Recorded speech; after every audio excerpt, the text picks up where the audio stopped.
Hello, ladies and gentlemen. Welcome back to the completely snowed-in tiny room.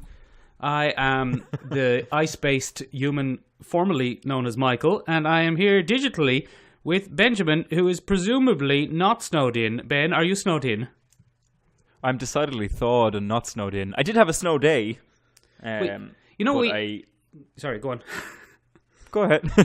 No, I had a snow day, but it wasn't anything like the Hoth level conditions that you're currently experiencing. Have you cut open any tauntauns yet? No, the two cats are looking a bit nervous, but we haven't cut open any pack animals. You know, I haven't been in work since Tuesday. I've been at home since Tuesday. Oh man, you should have been making content by the ton, Michael. You should have been coming up with tons of ideas. The only content I could come up with was bloody snow-based content, and there's no audience for that, Ben. Oh, ladies and gentlemen, this has been our 41st episode of the podcast. We got very, very far, but due to Michael's just puerile attempt at humour, we're going to have to shut it all down. It's all over, ladies and gentlemen. Ben, we're putting the podcast on ice. And he's back. Okay, I'm going to keep the podcast. 2 is fine. 1 for sorrow, 2 for joy. We're still in it. We're still talking about pop culture based content and how we feel about all that stuff. Welcome back to the tiny room. Benjamin, not a lot has happened this week again. Not a lot has happened in terms of new things, Michael, but I think, interesting things sort of happened. Go on. This week. There's been our usual, I love a little bit of fan outrage.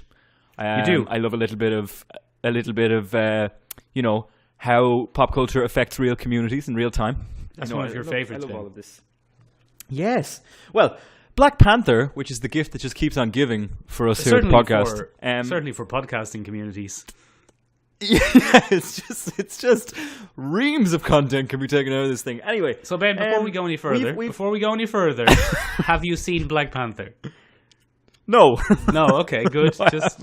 Let's keep I'm that in mind. I'm still looking to find somewhere that lets me see it, but no, there's nowhere that does it in English. I've checked, and every time they just look at me like I'm insane because I keep walking into Italian cinemas going, Black Panther in Inglese. Black Panther. Like, no. Is it not called Panther Negra? Panther Negro. Panther Nero. Nero, is it? Okay. Panther Nero, sì. And so I keep going in there and they keep looking at me like I'm absolutely insane, which is fair enough because I keep asking them for a language that isn't theirs. So somewhere in Dublin, there's an Italian man going into every cinema and going, "Do you have Black Panther in Italian? Panther Black. Do you have Panther Black in Italian?" I think I know who that man is as well. But anyway, we've go probably on. What's this news with them before. Anyway, Chadwick Boseman had a very interesting to say. Do you remember? It was either last week or the week before when we talked about how real African communities would feel about representation in Black Panther. Do you remember? Yes. Yeah. Well, this has been weighed in on by Chadwick Boseman. Because lots of people are having the same issue that we as Irishmen had with the idea of a monarchy-based hero system. Exactly. And Chadwick Boseman this week said that he is the true enemy of Black Panther. Yeah. He said this in an interview, and he has caused absolute uproar across certain communities. He said, and now, to be fair, it's completely taken out of context, and it's a great soundbite for headlines and, that kind of thing. What he actually means is that because he's a privileged character in an African-based superhero movie, he has a lot of blind spots. And theoretically, he can't be rooted for because of his privilege. And he's American, obviously. He's an American actor. Chadwick Boseman is an American actor from Carolina. Is he related to Luis Guzman? I hope so. That would be a wonderful family reunion. Luis Guzman sidekick in the next... Luis Guzman. Sidekick in the next Black Panther. That'd be amazing. Amazing. And then when they do an Ant-Man crossover, he can hang out with Anthony Pena. Oh my God. Oh, Mick, we're rebooting the universe. Let's do it. Okay. Let's do it. Sorry, what were you saying? But anyway, he is stirring up a lot of controversy because he relates his dislike of the Black Panther character through what he perceives as privilege as an American black man. It's kind of interesting. That is interesting. And obviously sorry? That is interesting. Yeah, obviously Killmonger... Because what I'm saying is you say that's interesting a lot, but often I disagree with you. I do. But this time I do agree. Okay, okay, fascinating. Okay, we're making progress. It's only taken 41 episodes. Yeah. So anyway, he actually responds more to Killmonger, like most people do, as a character. He finds him more relatable, certainly as an African American, and I think it's been very interesting. There was a very interesting reaction to Killmonger in the French premiere in Paris. Did you hear about this? No. Yeah. So there's a scene in the movie, which I found out through reading the article. Not because you haven't bloody seen it yet. Where he breaks into the London Museum. Yeah, very good scene actually. And he takes an artifact from Wakanda, and he says you can't. It's not for sale. And he says, I'm going to take it off your hands. Don't worry. And then he says something about, do you think your ancestors got this fairly or paid for this fairly or something like that? Something anyway, along those lines, when he says this line, or when he said this line in the French premiere, the audience cheered at the line. They thought it was a great line, and apparently the whole cinema kind of gave it a standing ovation, which is a very interesting reaction, given the huge displaced black community that exists in Paris. That's true. Ben, look, I don't really know enough about this topic to weigh in, but from what I do know, and having been to the British Museum and just being to London in particular is just famously full of stuff they've pilfered from other countries. Well, yeah. And former empires will do that. Exactly. I don't know if the French were as bad as that. But they might have been. That's what I'm saying. I don't know. I couldn't say. I just know that it's I think it was a reaction mainly from people of a non-Caucasian background. Who found this line so inspiring. But I find it really interesting because Chadwick Boseman is really dividing people in America as usual, because he brought up the problem of race, which really pisses people in America off because they're not able to talk about topics that affect their society. They have a hard time doing that. Don't forget guns, Ben. When are we going to talk about guns? Oh, for the love of God! Actually, that's quite interesting. Can we talk about? No, let's not. It's not. No, we're not talking about guns. But we can talk about that after the podcast. It's really interesting developments. Or we can talk about guns the next time a new Punisher series comes out. Yeah. Okay. Cool. Let's do an NRA special. Benjamin. Yeah. What happened to Kevin Smith? Yeah. So poor old Kevin Smith. Kevin, the fat man on Batman. He calls himself that. That's not fat shaming. Who isn't actually fat anymore. He's lost quite a bit of weight. He's been on something of a weight loss journey. Unfortunately, he did not lose the weight before entirely clogging one of his key arteries. And Kevin Smith had what is self-described. Ben, can I give you a little tip from a former biologist? Sure. Arteries are important. Are they? Yep, they help you not die. That's good to know. I didn't know that. You keep that information and you treasure that. Yeah, someone should have told Kevin Smith. Anyway, poor old Kevin Smith, who is kind of has a huge cult following. Due to his work with Clerks. I would call myself a Kevin Smith fan. You're a Kevin Smith fan. I am less so a Kevin Smith fan for his writing work. I really enjoy Clerks. I think Clerks is a great film. I think it's kind of a really decent, well-made film. I loved Dogma when I was a teenager. I think everybody loved Dogma when they were a teenager. It was like, oh, look at him sticking it to God and the Bible. Stick it to the man. Wow. And then you grow a little bit older and you're like, oh, okay. It's just Ben Affleck and Matt Damon being Matt Damon and Ben Affleck. So it's a bit like off. And then you see the other ones, Mallrats. Mallrats is a personal favorite. I quite enjoyed Mallrats. With our good friend of the podcast, the guy who played Yondu, Michael Rooker. Michael Rooker, yeah, he's in the old Mallrats. Great, love Michael Rooker. So yeah, I suppose for me, his career kind of went downhill after Clerks 2. Yeah, Clerks 2 was a terrible film. Not great. A lot of Rosario Dawson. Yeah. Well, I mean, we here at the podcast are awful big fans of I'm Miss not Dawson. blaming her If she'd for it not being great. No, God, no. I'm just saying who it's would not do great. such a thing? Who would? Yeah, and I also don't like his comic work. I think he writes really weird, kind of fanboy-inspired arcs on things, and he doesn't normally do the characters justice. It is very rare that you will hear me complain that a comic book isn't taking itself seriously enough. Normally I have the opposite complaint where they take themselves too seriously. But he had an episode he had a comic book series with Batman where Poison Ivy kept getting high all the time because she could grow her own weed. Very good. Very Kevin Smith. Yeah. But I kind of sat there and I was like, okay, cool. So he has a whole fan service scene where she's completely naked because she's forgotten to grow clothes because she's high. Oh, brilliant. I'm going to track that down after. Yeah, I'm not a big fan. It's either the Widening Gyre or I can't remember the other one. One of them is called The Widening Gyre, which is after a W.B. Yeats poem. But we're not here to discuss that. We're here to discuss his heart attack. He had a heart attack. It was quite serious, and he's quite ill. And apparently, according to him, he's living on borrowed time. So Kevin Smith might not be around much longer. That's what he said. Yeah, I'm living on borrowed time, is what he said. He's a celebrity. He'll be fine. He can't die. They'll save him. There's a whole industry backing him up. But what I'm more interested in, Michael, is there's been a little bit of outrage as a result of this thing. We all love Chris Pratt here at the podcast. Don't you? I do. I can't get enough. Tell me about the outrage, Michael. The world just keeps supplying it for me. So, poor old Chris Pratt. Now, sorry, to preface Chris Pratt this, become involved in this?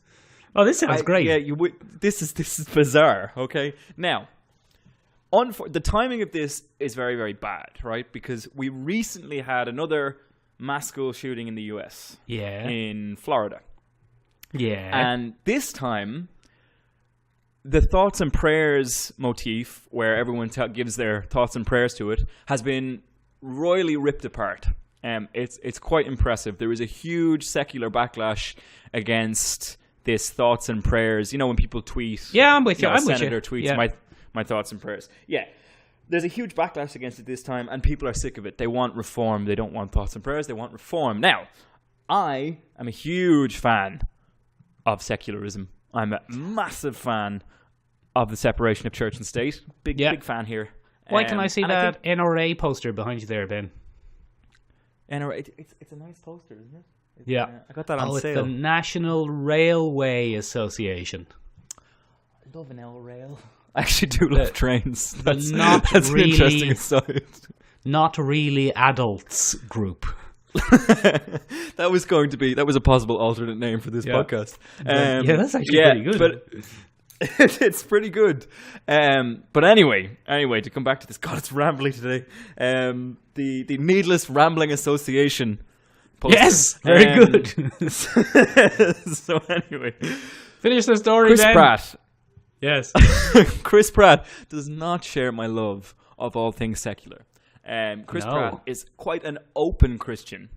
And he sent a very nice tweet to Kevin Smith because he grew up with his movies. Chris Pratt is of the era where Clerks would have been kind of a big watershed moment for filmmaking. It kind of represented Chris Pratt is a the same age subculture as that me. wasn't there. Yeah, so he would have been around then, and it was a big deal. So he sent a little tweety tweet to Kevin Smith in with response thoughts to and this, prayers, and he said, "With thoughts and prayers towards the end." Now, I don't really care much for religion, as you know. Yeah, you've mentioned that, but I don't really mind this. I think this is quite a nice gesture. I mean, obviously, it's not going to do much, but it's not like Chris Pratt can do much in the first place. No, unless he qualifies as a heart surgeon. No, and he's also probably on the other side of the country on a movie set. But anyway, he got a huge backlash from people telling him, wasting your what use are your thoughts and prayers. So very similar to the Florida backlash, basically. Wait, except that this time, Chris Pratt has no effect on reform legislation or heart surgery. He's simply so what you're saying is leave Chris Pratt alone. Well, I don't have to say that because James Gunn has weighed in to do that for him. For God's sake. It's ridiculous. So James Gunn is also a Christian. which Is I he? did not know. No, Yep. that's news to me. So he sent a lengthy 8-point response or riposte to this backlash. So I'm going to give you some of it here because I find it really interesting. So this is James Gunn on February 26th, 2018. Yeah. So I just read Chris Pratt's tweet to Kevin Smith saying he would pray for him and made the mistake of reading the comments, many of which go off on Chris for saying he'd pray. I think people misunderstand the backlash against thoughts and prayers. So now we go on to point number 2. There is nothing wrong with sending someone positive thoughts and prayers, but when this is coupled with inaction, then action will benefit. When action will benefit the situation, it's empty. Number 3, if you're offering Parkland shooting survivor prayers, but are unwilling to deal with the problems of gun violence in this country in a practical way, those prayers are empty. Number 4, if you're going to offer prayers to folks suffering in Puerto Rico, you might consider adding a link for a donation calling your representatives to action in addition to those prayers. Prayers alone will not change the world. Number 5, but no one expects Chris Pratt to shoulder doctors out of the way and perform heart surgery on Kevin Smith. Nor does Kevin need Chris to pay his medical bills. So I think his prayers are appreciated and about all he can do. Number 6, I'm not tweeting this to defend Chris. He's a big boy and can take care of himself. But for me personally, prayer and meditation are great boons to my life and help me navigate my way through the world. And I don't want to dissuade others who find those things useful. Yeah, Ben, so this is... I would like to see the movie where Chris Pratt shoulders doctors out of the way and performs surgery on Kevin Smith. I think that's his next movie. He does it with a sidekick T-Rex. Yeah, that'd be great. I'd like to see that. Yeah. Benjamin? Yeah. Yes. Did you see any films? I've seen a bunch of films this week. Wow, Michael. Ben's seen a film. Yeah, I've done really well this week. So yesterday in the evening, I watched The Death of Stalin, which is a really, really funny comedy. I thoroughly recommend that you check it out. But that's not what we're here to discuss today, Michael. Last Sunday, I went to a really beautiful cinema here in Florence. It's the Odeon Cinema in Florence. It is a 1920s fully preserved converted theater, and they show movies in English, but they don't show Black Panther because This they're kind is of the third time you've mentioned that cinema. Are you on some sort of take from them? Because I haven't seen any money from the Odeon Cinema in bloody if they Florence. sponsor the podcast, that'd be so cool. Anyway, I went to see The Shape of Water by Guillermo del Toro. Oh yeah, with Guillermo del Toro. I thought it was really good. Where the lady has a relationship with a thingy. It's quite hilarious the amount of backlash that is coming from that, but I'm not going to talk about that today. What I'm going to talk about is how nice it is as a self-contained world and how full of symbolism it is for modernity versus antiquity, for fear of the future, for bracing yourself for a change in society. Which film are you talking about? The Shape of Water. They have all of these things inherent within. I think the central theme of this particular movie is discrimination and how we move on from discrimination and how we have to deal with discrimination. There are 3 key components or 3 symbols of this discrimination in the Elf film. Or no, there's 4, sorry. There is the central character who is mute and disabled. And therefore, she's given a little bit of a hard time now and then. Is she a deaf lady? There is her sassy black... no, she's mute. She's mute. Oh, she's mute. Oh, good. Big on mutes this week, yeah. So she has her sassy black friend, and I'm not even making that up. That is literally her character from start to finish in the film. And obviously she is currently in a segregated America. It's set in the 50s, not anywhere near the 60s or 70s. We have an in-the-closet gay man who suffers as a result of his sexual preference. Neil Gaiman. And then we have the creature. The creature is a river god or suspected river god, and he's discriminated against for looking different. So all of these are symbols, and the whole movie is like a fairy tale structure that kind of investigates how America is dealing with the fact that their world is changing. And I think that stubborn resilience to change is symbolized by Michael Shannon's character, who is a really over-the-top kind of... man of the past. He's a military man. He's full of duty and Christian rhetoric and all these kind of things. So he's a real representative of the 50s and 40s. If you ever need someone to be like an over-the-top something, you always get good old Mickey S. He's a Mickey, good, he's reliable just there. weirdo. He's just there. They keep him in a closet. He's powered off when they don't need him. And just flick a switch and away we go. They feed him the dialogue and he just gives it. Anyway, he's great in this as usual. He's just all fire and brimstone. Good crack. But anyway, tons of symbolism. Really tight movie. Really well built world. Uses a fantastic color palette to kind of keep all that in. Why am I talking about symbols so much, Michael? Why am I talking about symbols so much? Do you think? Well, I love an L symbol. No, I don't. I honestly don't. Ben, I honestly don't know. It's fine. I'm leading me down the path here. It was. I You are. am. Okay, I am. Follow me down the path. Follow me down the path. Symbolism. Okay, in I'm movies, on the path with you, Ben.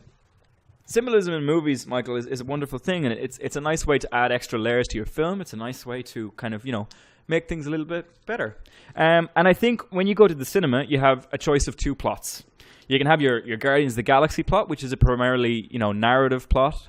Where we get invested in the characters, we watch their world happen, and there's no major symbolism going on. You know what I mean?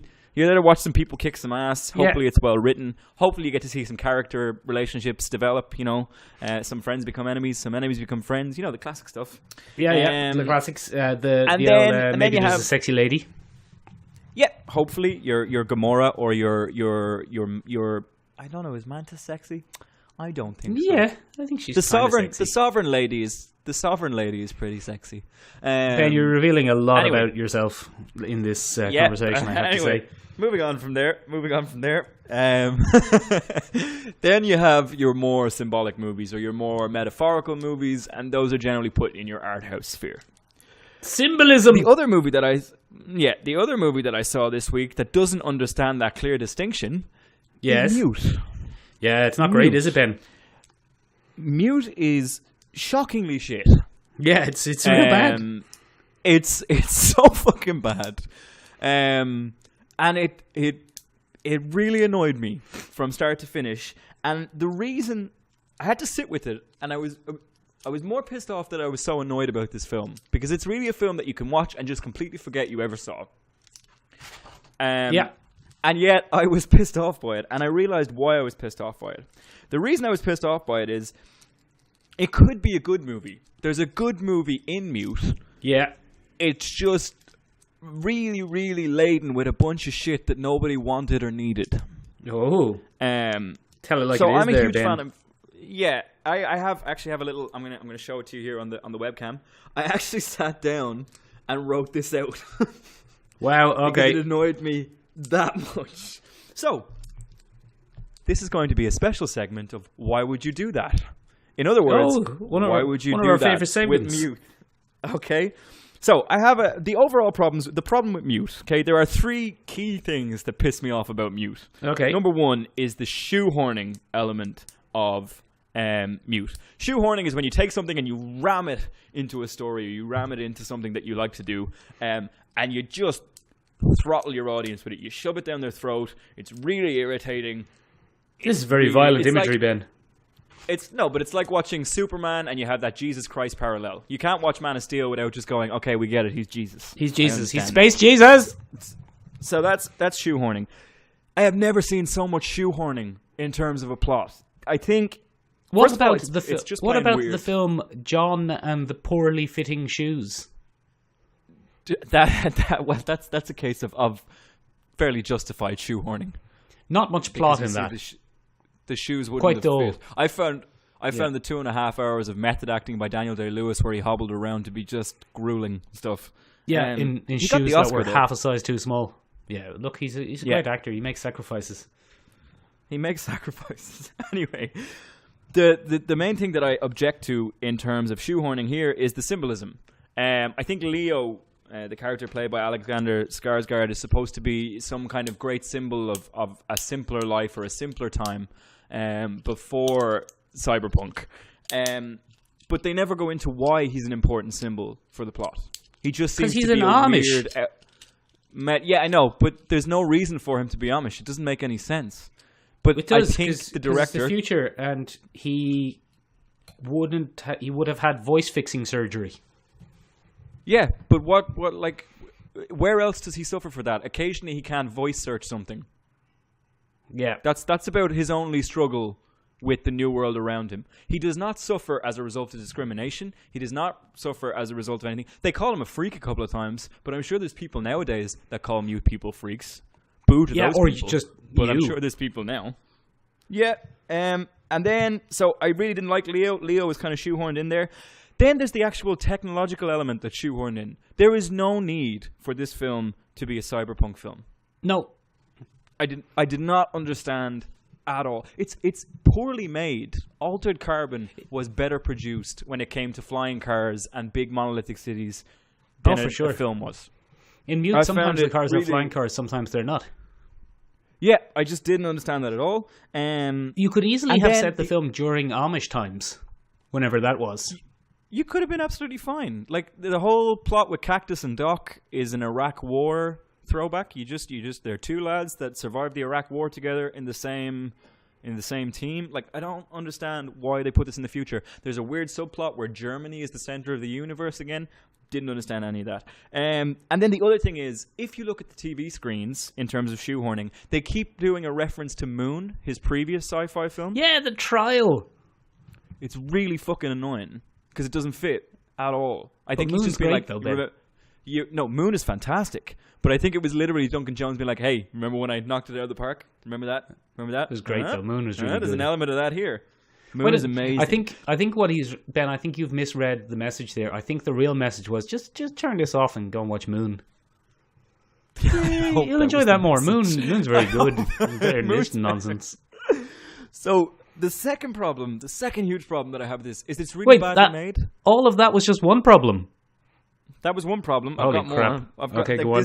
This took so much of my fucking time. The second problem is it's really badly made. The editing is terrible. Any character that centers around Leo has the worst dubbing I've ever seen in my life. The actress that plays his love interest, Narita or Nadira, whatever, she's really badly synced with her voice track. I don't know. Are you sure you just weren't watching it on a terrible internet connection? No, because there are scenes where it's perfectly synced. And I'm going to get to those in a second, because this is what I mean. But Benjamin, yes. Have you seen Mulholland Drive? Yes. Because at the start of Mulholland Drive, everything is poorly dubbed to create a sense of weirdness, a sense of unease. Yeah, but it was done in Mulholland Drive, and when you're David Lynch, you don't really have to justify stuff like that. I don't know if Duncan Jones has that street cred yet, does he? Of course he does. He made Moon. Have you ever seen Moon? It's amazing. Yeah, but then he made Mute's no good, though. World of Warcraft and other terrible films. So then the other thing is... That's the four. The last one that irritated the living crap out of me was that there could have been a really great film here. If you took Leo and all his weird symbolism and stuff like that and just removed him from the film, you could make a really great film. Or got a better actor. You could have a really great film with Doc and Cactus. Like, there's a lot more to Cactus. Sorry, Cactus is the character played by Paul Rudd, and Doc is his old army buddy. You could have had a really great film where Leo was just a bit part. Instead of centering on Leo as this weird Mary Sue that, is pure goodness. But it's called Mute, Ben.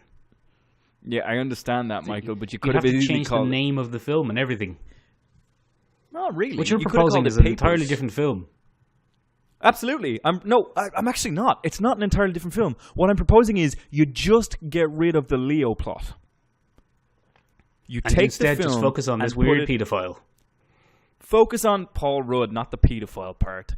If you look at Cactus, right? Cactus is a really interesting character, and then he's really messy because they have to make him into a villain by the end of the movie. Yeah. At the start of the movie, he has a really simple character arc. He's just a man who wants to get him and his daughter back to America. He doesn't like it there. He wants a new start. He wants to be done with all his criminal life. He wants a legitimate life. Okay, that's a good starting point. Okay, and he really seems to care about his daughter.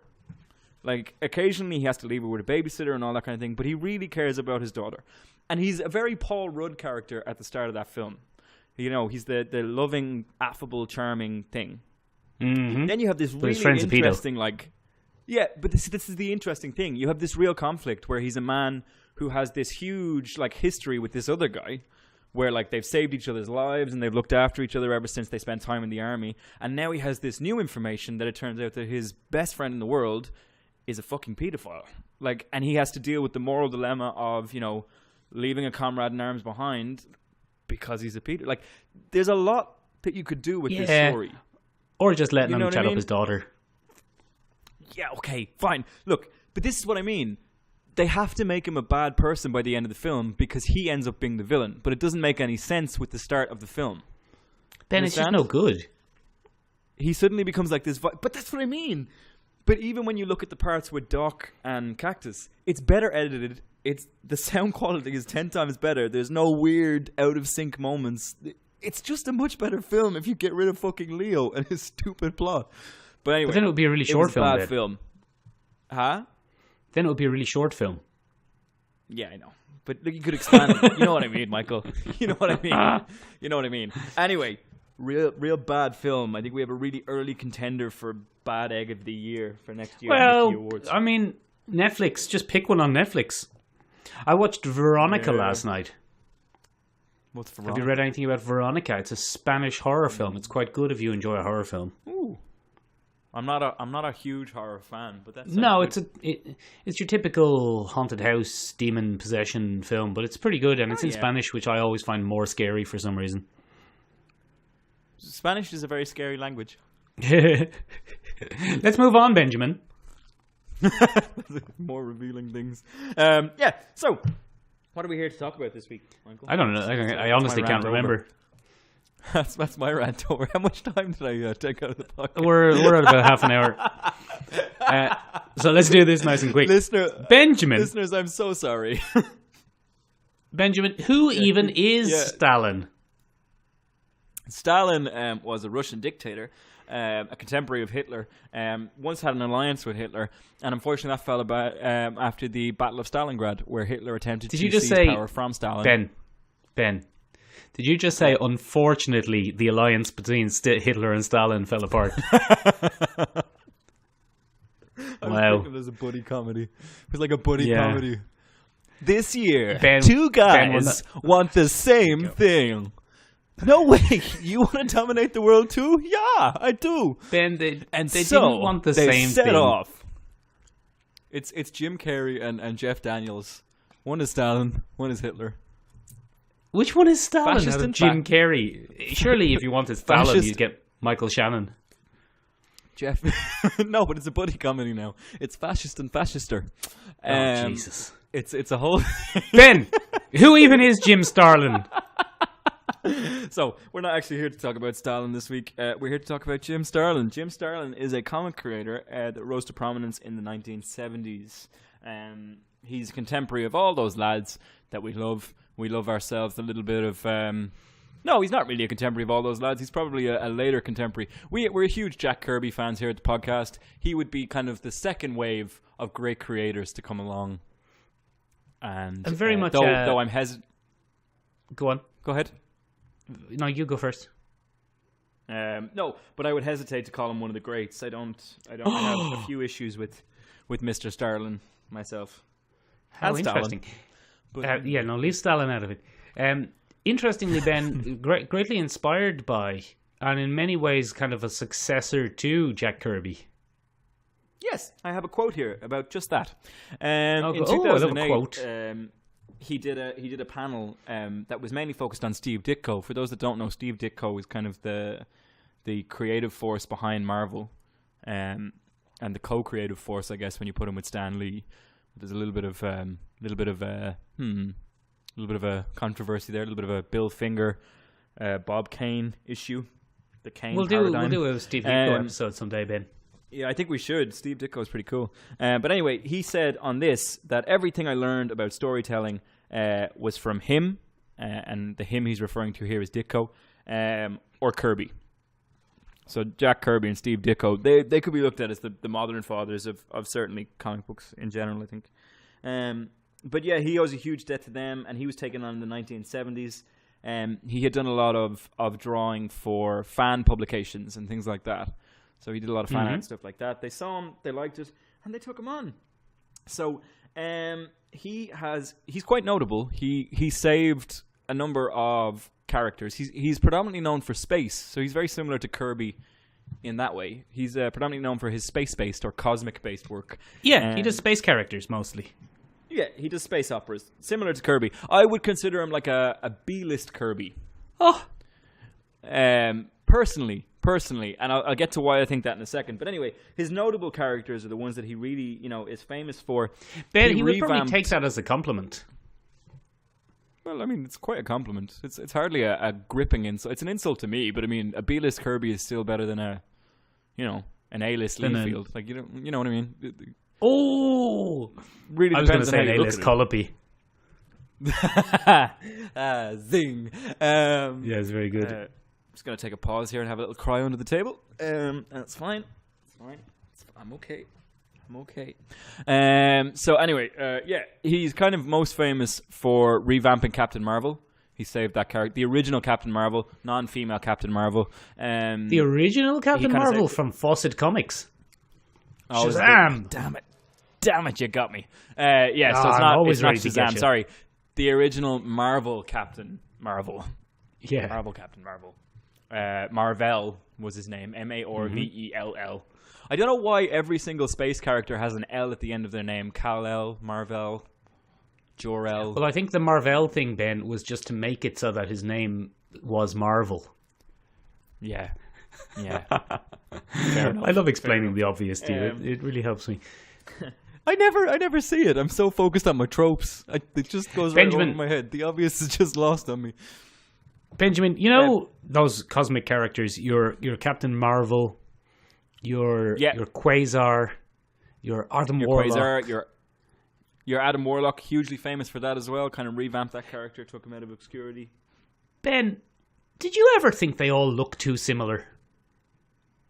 As in, they're all drawn the exact same way. They're all in reddish costumes. They're blonde guys flying through space.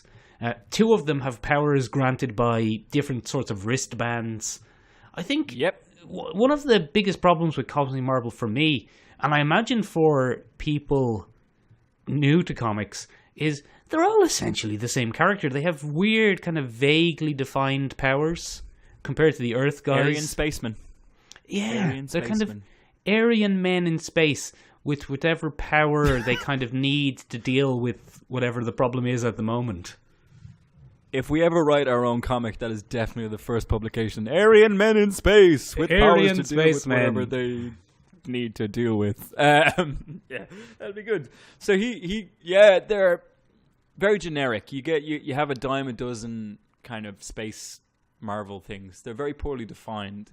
But Jim Starlin kind of took them from that Ditko, because Captain Marvel and Adam Warlock were actually designed by Steve Ditko and Stan Lee.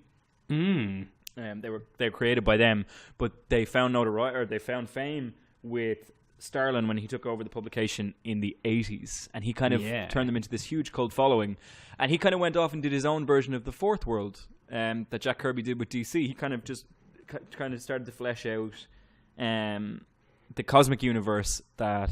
He's really responsible for a lot of the cosmic stuff. Absolutely. He created Thanos. The Mad Titan, who is the central villain of Infinity War. Yep, the Infinity War. He created Drax. He created Gamora.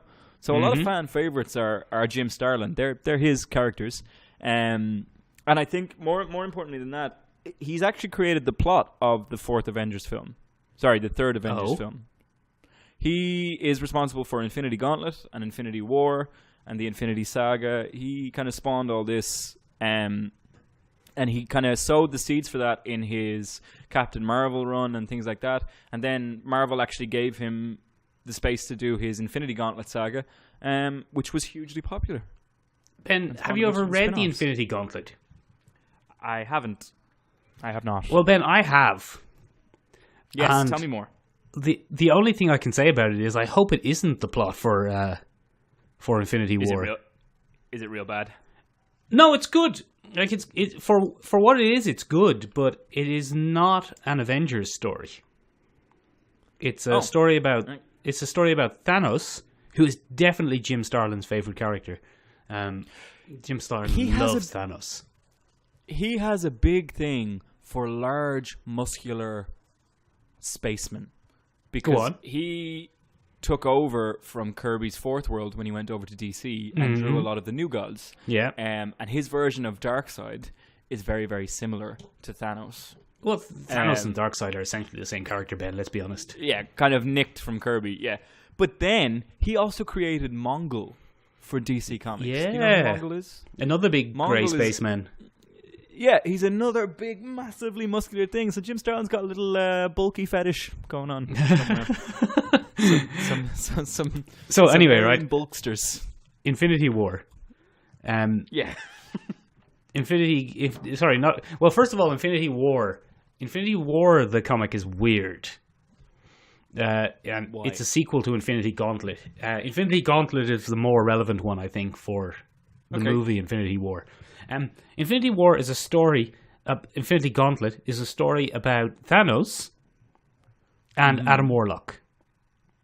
Mm-hmm. And Thanos is kind of the bad guy, and Adam Warlock is kind of the goodie, even though he's definitely a smug prick.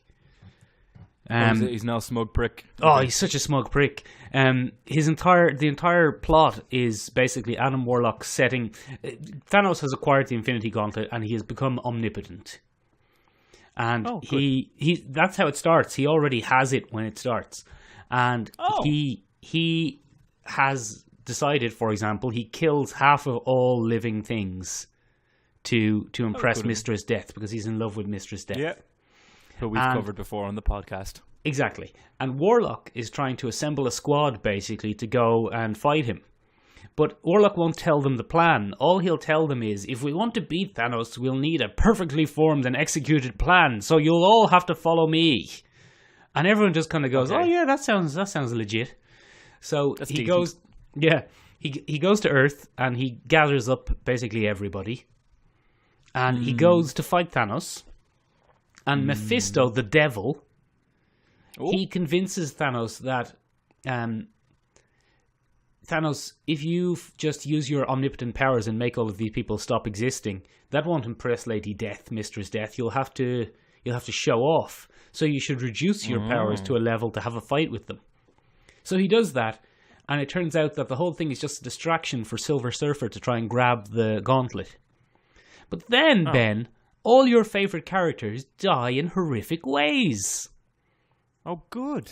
That sounds nice. Yeah, Cyclops gets his head encased in a block of, like, essentially plastic and suffocates to death. Oh, fuck. Spider-Man gets his head bashed in with a rock. Jesus. Thor gets turned into glass and shattered. Balls. Lady Thanos, who Thanos creates in his own image, rips off Iron Man's head. Fuck. So then... A lot of head ripping. Yeah, that smug prick Adam Warlock reveals, oh, that was all just a ruse. That was just a distraction. Now I have the main team. And then he arrives. And do you know that famous Marvel panel? Probably, if you searched like Marvel Galactic Cosmic Entities, you would see this page where you see Eternity, the Living Tribunal, Lord Chaos and Master Order. All those big guys. lads. So they're the main attack force, and then they attack him in the same way, and he activates more of his powers, but he beats them as well.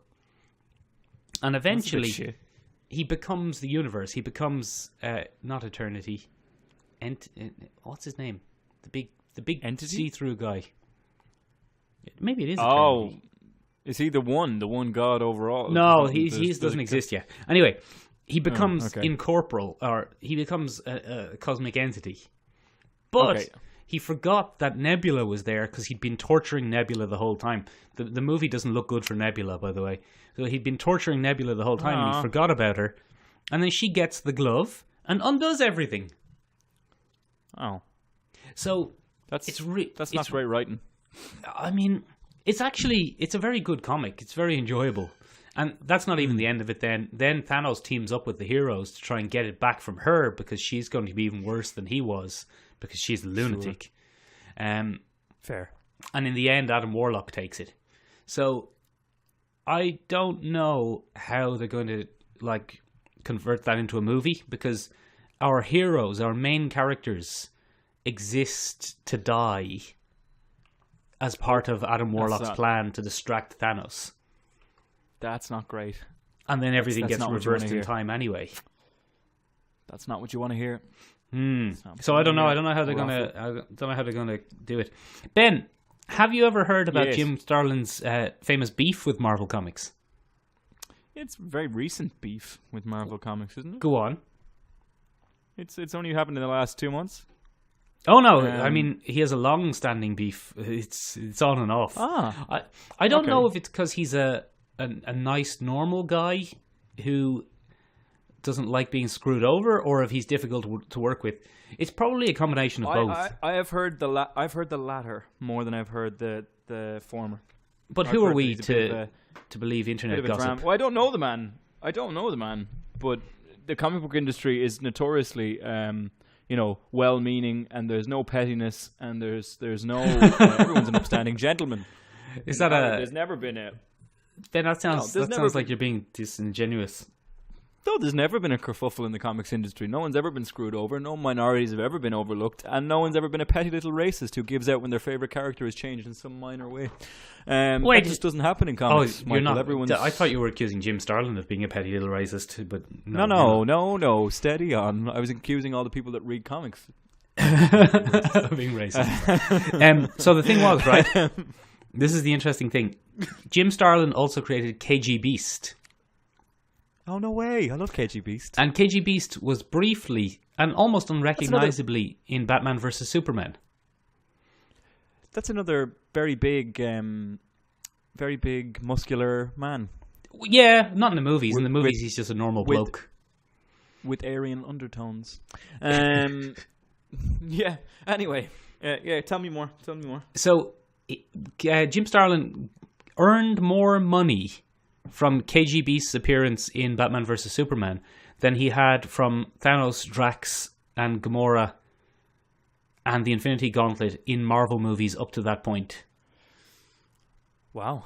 Yeah. Now, apparently, that beef is under the bridge, and he's being very well looked after by Marvel now that Thanos is kind of the main character. Here's an interesting thing, Ben. I was looking through the Marvel encyclopedia.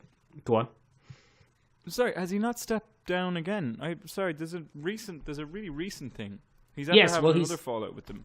This is the thing about Marvel Entertainment, Marvel Studios, and Marvel Comics. Marvel Entertainment own Marvel Comics, Marvel Animation, and Marvel TV. And he's had a falling out with them. But Marvel Studios is directly owned by Disney, and they're being very nice to him. I suppose you'd have to be, wouldn't you? Well, I mean, he created a lot of their major characters, and the whole 10 years of this series, although it's based on Iron Man, seems to be leading up to Thanos. Yeah, absolutely. No, it's pretty cool. So he's doing okay studio-wise then. He seems to have a great relationship with Marvel Studios, that's for sure. So they're looking after him, but the comic books he doesn't work with Marvel anymore. This is a really interesting thing about Jim Starlin as opposed to when we talked about Jack Kirby, because Jim Starlin is still alive and prolific in the internet age. Even though he started working in the 50s and 60s, he's still he's ticking. And there's a lot more. You can ask him a question yourself, and he'd probably answer it. You can go on his Facebook page and send him a text and say, and he'd say, and you say, do you think one of the problems with Cosmic Marvel is that Adam Warlock, Quasar, and Captain Marvel all are essentially interchangeable? Ooh. And he'd probably answer. He'd probably call you a prick. I don't know. I don't think he'd appreciate it, but he'd probably answer it. I'm very as long as he'd answer. Like that's very nice of him. I mean, he does interviews and stuff all the time, so it's very easy to get a hold of him. That's more recognition than we'll ever get. True. But I'll take a prick from Starlin. That's pretty prolific for us, Michael. That'd be good for a few clicks. Ben, 2 Irish lads piss off Jim Starlin. Right? Here's the thing about old Starlin. He's kind of famous for the grim death aspect of characters, because he also famously did the death of Captain Marvel. He also did a very famous death for DC. Yeah. He's the man that killed Robin. He's the man that killed Robin. And apparently that cost him the job in DC, basically. He did that based on a poll. I know. Yeah. So DC has no one to blame but themselves. To be fair, so just to give a little background on this, Jason Todd was the second iteration of Robin after Dick Grayson. He's a bit of a smug prick, I suppose. Smug prick being the theme of the episode. Jason Todd was a bit of a snotty kind of, street kid. And he was real smug and arrogant. And readers didn't like him. So DC, being the very mature comic book company they never pandered to fans, put out a poll that asked them did they want to kill Jason Todd. And comic book fans said, yeah, sure, fuck it. I'm not invested in this kid. Let's get rid of him. But then unfortunately what they did was Go on. They hired Jim the Grim Reaper Starlin. And what happens is the Joker murders him with a crowbar. Yeah. Smashes his body to a pulp and leaves him in a building to explode. Yeah. And while I'm not a big fan of smug pricks, Michael, I'm also not a big fan of crowbar death scenes. He got better. Yeah, only after what? 20 years? 20 years? What's that in comic time, though? When you count reboots and everything, he's probably dead for 15 minutes. He's grand. He's fine. He's back now. He's fine. He's popular. He's in the latest game. Real? Injustice 2. He's real popular now. Yeah. He's like Red Hood in it. Like Red Hood is such a beloved Batman member of the Bat family. It's kind of hilarious. Yeah. So look, it all worked out fine. Yeah, it all worked out fine. Anyway, Jim Starlin, Grim Reaper, likes an head bashing. He was in the military, and he was a photographer in the Vietnam War, and apparently saw some things, and that's why he became so not obsessed with death, but he used the stories to kind of vent the how things he was feeling. That experience was. Yeah, and that makes a lot of sense. Yeah. Also, his own father died of cancer the year before he was asked to kill off Captain Marvel. And Captain Marvel dies of cancer. Dies of cancer in a very kind of mundane, everyday type way. Yeah. So that's weird. There's a lot of stuff. It's not right. I think it's perfectly explainable. It's perfectly obvious. Yeah, but it's perfectly reasonable. There's a lot of personal stuff in his work then. Ben, what do you think of his art? I think it's pretty generic of the time. I don't think he's a spectacular artist by any means. I think he's your Steve Dillon, your who's the guy that did all the stuff for Vertigo? Peter Milligan? Is it Peter Milligan? Yeah. He's capable of producing a vast amount of characters in one series with little to no strain. He has a nice clean line, can produce quite fast. He's your go-to guy if you have a solid arc. It's funny, I think Steve Dillon, who is now passed away, I think Steve Dillon got a weird kind of cult following because of his work with Preacher and Vertigo in places. And so I think when you brought him in, it was kind of like, oh wow, Steve Dillon is back. But Steve Dillon is very generic. I think Jim Starlin is very much the same thing, but he's kind of recognized for being more generic. When people talk about Jim Starlin, they talk about the characters he's created. I don't think I've ever heard anyone laud his artistic style. Yeah, I'd say that's I mean, harsh but fair, Ben. I'm very harsh of Jim Starlin. I really think. I've said before, Thanos is just a Darkseid ripoff. Like I don't, Darkseid is always looking for the anti-life equation, and Thanos is always looking for the Infinity Gauntlet, and that's, one is obsessed with death and the other is obsessed with conquering the universe in darkness. They're very interchangeable for me. And I think what annoys me about Jim Starlin is he's very open about how obsessed he is with Jack Kirby. Yes. And no one has ever said what a shitty thing to do. Like Gamora and Drax in their original incarnations were very much new gods. That's all they are. They're specialized people that, exist in a different realm and serve different things. But they're just new gods. They're not anything special. Admittedly, he takes that classic Marvel thing where he humanizes them an awful lot and he gives them a background and, you know, stuff like that. But I think Drax now, in the James Gunn Guardians of the Galaxy iteration, is a far better character than he ever was when Jim Starlin created him. He's much funnier now as a kind of unkillable, blunt, comedic tool than he ever was. Like, the reason that Drax is created is to destroy Thanos. He's purpose-built to eviscerate Thanos. That's his job. That makes a lot of sense considering how important Thanos is to Jim Starlin. Sure. Well, why not? But like, it makes sense that all other characters are kind of just ancillary around Thanos. I'd say, Ben, give the Infinity Gauntlet a read and see I'll give it a flick. See how it's basically Thanos versus Adam Warlock is what it is. It's Thanos versus Adam Warlock, and all of the other characters are along for the ride. Interesting. Like you, Ben. Anyway, always after the ride. No. I'm living for the ride. It's a different thing. It's a different thing altogether. Jesus Christ, my reputation, Michael. Fucking hell, I'm a nice person. Yeah, I know. Yeah, but look, on the internet, you're a real bad egg. I'm not. Whoa! Don't put me in that pile. Bad eggs generally turn out to be creepy casting agents in Hollywood and fucking pedophiles. Internet bad egg, Ben bad egg category. Oh, you fucker. Okay, ladies and gentlemen, let us know what you think. Do you think Thanos is going to be an interesting character? Do you think that Jim Starlin deserves all this kind of lauding that he gets? Do you think he's deserving of all this praise that gets thrown his way? That's another issue I have. He seems to carry on as if, you know, he's God's gift to comic creation. I don't really understand that. He has every right to be well paid for his character. That's his creative work. I have no doubt about that whatsoever. But when people go on about, you know, I think Thanos is a far better character now than he ever was before. And I think because Thanos has become this big thing,